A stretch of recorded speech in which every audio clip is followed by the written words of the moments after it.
As a doctor, lawyer, athlete, or entertainer, are your personal assets walled off from your professional business? Because if not, it just takes one lawsuit to make you and your family completely bankrupt. If you don't have a trust plan in place to separate your assets, as well as umbrella insurance and professional liability insurance, premises liability insurance, I believe in having all of the insurance. Yes, on the one hand, it's a scam if you don't need it, but you don't know when you need it, just like you don't know when you're going to pass away and when you need a will or healthcare directive or advance.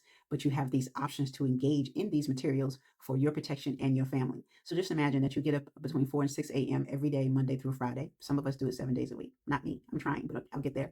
But you get up between 4 and 6 a.m. to continue to build your empire for your family. But you leave the end result to the courts and the legal system because you didn't put any type of plan in place. Some of you have insurance policies that did not name any beneficiary at all. And my mind is constantly boggled by the number of insurance carriers that will allow you to take out an insurance policy without naming a beneficiary because they don't really care about you, right? Because if they did, they would require that you name a beneficiary.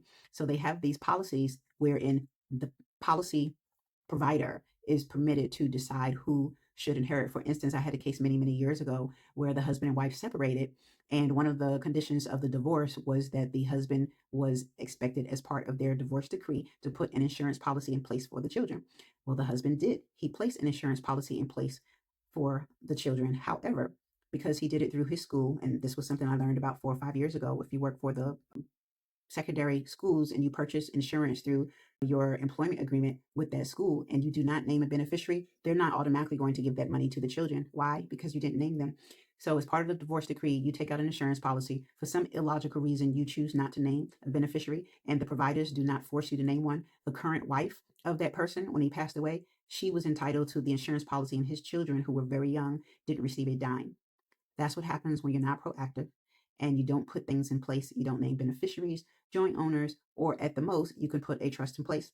For instance, I know a story of a person who was initially seeking full guardianship of his adult child due to some mental incapacity, but because he learned from a non lawyer, I imagine, that if something were to happen to that child, then the child's mother would inherit. That can be avoided with a trust. So, yes, the government has a plan for you and your assets and your loved ones if you don't put a plan in place. But you have the power to create your own plan, your own blueprint, your own story as to how you want to be remembered and how you want your legacy to be preserved.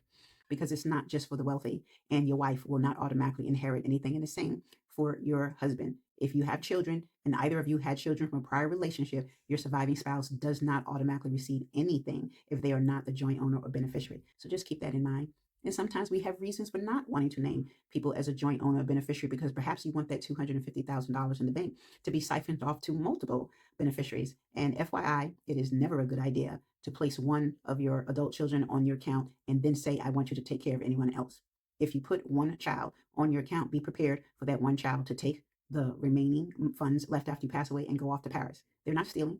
When you add a joint owner onto the account, they legally have every right to take the funds and do whatever they see fit, regardless of your life directive. I want you to take care of Jane and John. They don't have to. Why? Because you didn't put it in writing.